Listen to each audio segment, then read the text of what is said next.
Here we have a used 2013 Honda CR-V. This one comes in the EXL trim level. It's a front wheel drive model. This color is twilight blue metallic.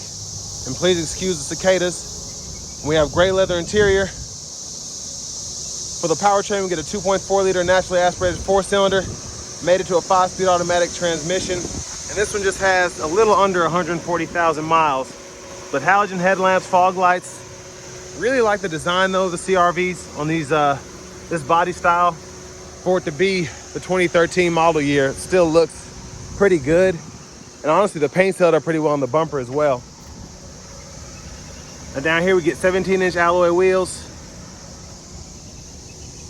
Interesting running boards here. I don't know what's up with those, but now over here to the driver's side door panel, we get one-touch automatic up and down for the window. On the driver's side, just regular power windows. On the other 3 doors, power door locks, power mirrors, rear window lock. Bottle holders are there.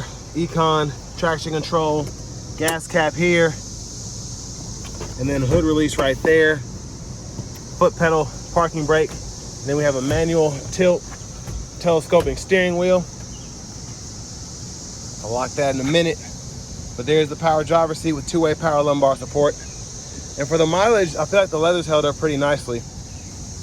But I have that seat up front adjusted for someone of my size, being 6'3" with longer legs. So we're gonna check out the rear seat room momentarily. But a big thank you to Daryl Waltrip Honda for allowing me to review this CR-V today. I'll leave a link below in the description of this vehicle. And if you're trying to find a CR-V for the best possible price in your area, make sure you check out the link below, fill out that information, and I'll get local dealers fighting to get you that best price on one of these. But sitting behind myself, pretty good space back here, honestly. Get seat back pockets on both sides. Here's look at the front from back here. Sunroof there with the sunshade, and great headroom back here as well. And I feel like this is before manufacturers started to address these issues. Bottle holders are there. So I'm pretty impressed just with everything, how it's holding up so far. We have a little hook if you want to hang your shirt, pair of pants there. Let's make our way towards the back. Gas cap there.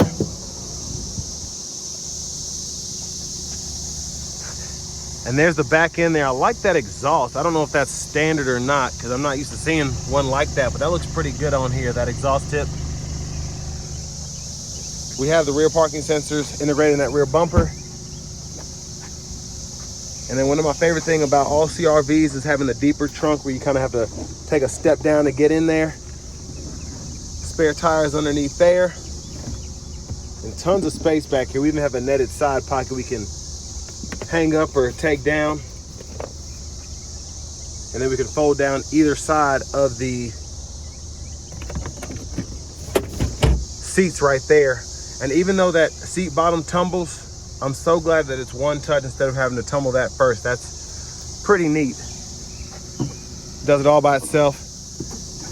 And then we have a cargo shade back there as well on this one in particular.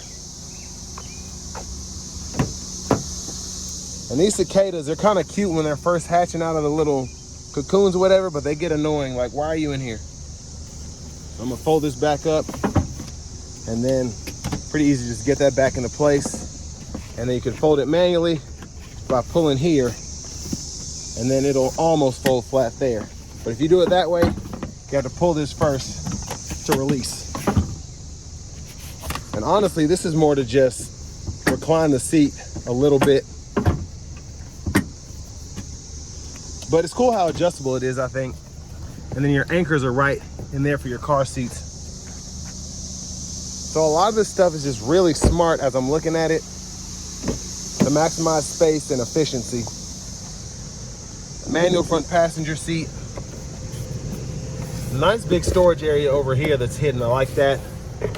Then a lockable glove compartment here. We still have the owner's manuals in this one.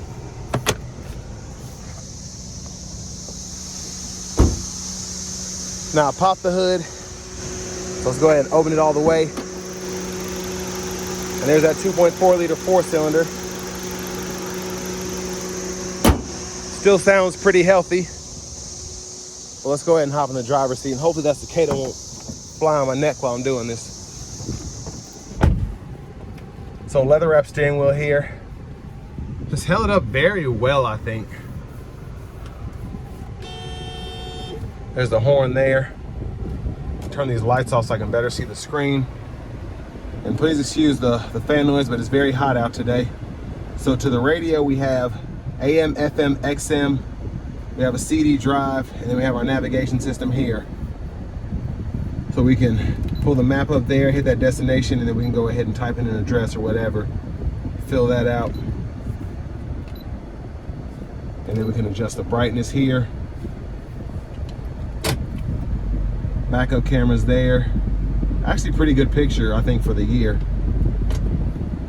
And then we have a phone button that we can click right in there if you want to connect with Bluetooth. Now up here, this is kind of our upper clock where that would normally be. So I like this because I can see the range, fuel economy, when the radio's on, what's playing, and that, again, that clock there. So really like how that's set up. Hazards are here. And then down here, dual zone automatic climate controls. We can adjust either side temperature wise. We can set that auto there. And then we can adjust fan speed or temperature here and cut the whole system off by hitting that button. Then we can sync, unsync there. So for the settings, it's interesting how this one works. So you go into info if you want to go through your settings here, adjust your brightness and volume and all of that, go to other, and then we can go through clock adjustment, vehicle settings, and all of that. So very interesting how this is laid out. Like languages there, so on and so forth. Now for the shifter, push this button on the side, reverse, neutral drive, second, first. You get 2-stage heated seats up here, 12 volt here. I don't know what happened there. Bottle holders are here. And then the center console cubby space. You get a USB adapter, 12 volt, and then an aux input. And I like that you can either keep that open or close it away. Up here we have our sunroof controls, sunglasses holder, or we can turn that into a visor. We can tilt or slide this roof. So this is a one-touch slide here. Love that it goes back very quickly. And then the same thing with closing it. And there's, look, the back seat from up here. Vanity mirror. Now back over here, blinkers. We get automatic headlamps, low beams are there, fog lights, and then we can toggle the high beams and flash there. Intermittent wipers are here. One time off, intermittent low, high. We can adjust that intermittent frequency there. And then our rear wipers here, intermittent on, off. And then pull this way or that way for the rear wiper fluid, pull up for the front wiper fluid. Now over here, we have our Bluetooth controls and voice recognition down here. We can go through, again, that over there, and then we can hit this menu button and we can customize our settings as well as vehicle information. So all that is done through that screen right there.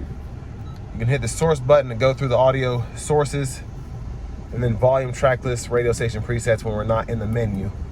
And then just standard cruises here. We can adjust that speed there.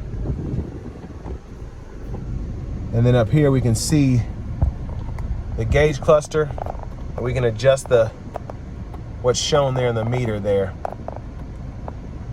So I like how that's set up. The options you get are pretty good, I think. Finally, here's our key, and then we have keyless entry, unlock, lock, and a panic button there.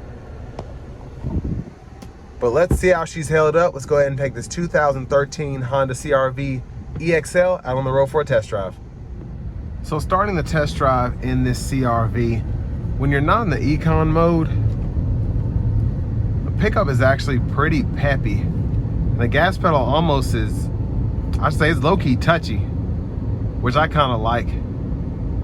But that's one thing I like about Honda's drivetrains, and I've said this before, is you can really differentiate between how you drive based on the different drive modes that are given to you. So even in this 13, we have the Econ, which is meant to be more fuel efficient, and then we just have the standard drive mode, which is meant to be more of a normal, and it's still gets up when you need it to.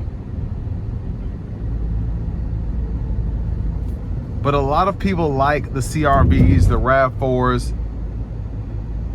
for this reason here. The steering is very, it's pretty loose, let me just put it that way. But I guess it's less loose and more of just easy to steer. Let me put it that way.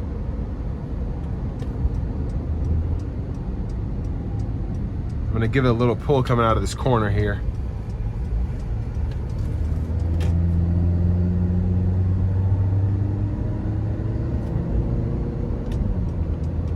So I had my foot down just enough not to get it to shift down one more time, and it would have gone, really.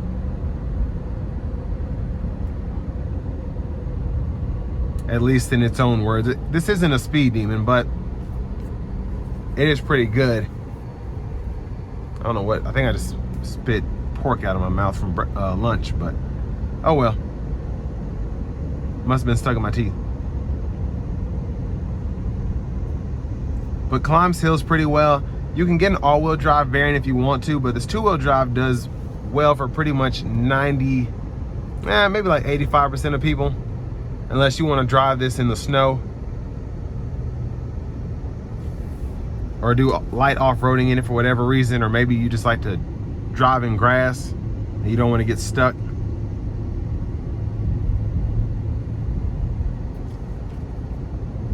But just very easy to drive these. Again, that's why people love them.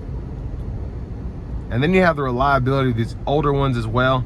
Not saying the newer ones aren't reliable, but I see a lot of these older ones, like this has 140,000 miles on it and it's pretty much flawless. I've seen higher mile CRVs in the 2s.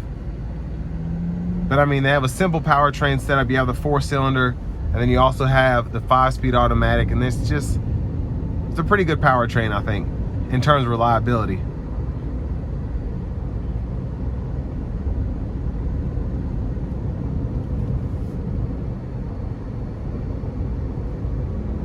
And a very quiet ride here.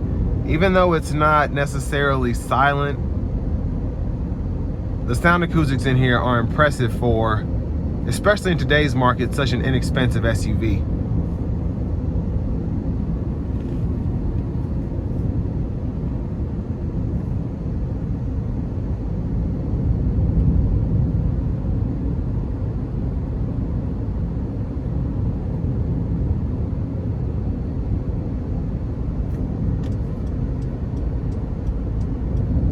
Come out of this corner here and we're about to get on the interstate, so I'll give it a little throttle and then we'll put it in the econ mode when we're on the interstate.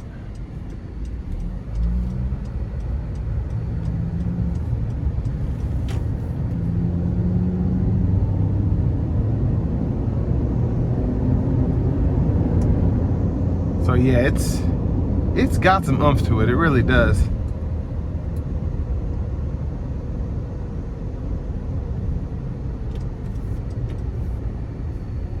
I'm gonna give myself a little space here. No one's around me.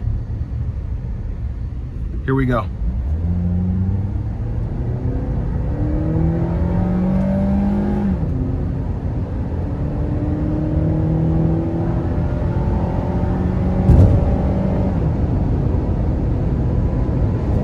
So it probably hasn't done that in a while, but not bad. Again, for a naturally aspirated 4-cylinder, an older one at that. Pretty impressive.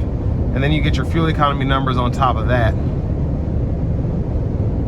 Now just feeling a little bit of vibration in the steering wheel, probably nothing that an alignment won't fix here. These older ones, you just gotta watch them. It's not gonna drive like new unless everything's been replaced on it. But I think a really good bargain here this CRV is. I want to give one more thank you to Daryl Waltrip Honda for letting me borrow this today. I'll leave a link below in the description and you can learn more about this one in particular. And again, if you're looking to just find a CRV deal in your neck of the woods, go ahead and click that link down below, fill out your info, and I'll make sure the local dealers are fighting to get you that best deal on a used CRV. But with all that being said, still holds up, still has a lot of life in it. And this will bring me to the end of my review of this 2013 Honda CR-V EXL.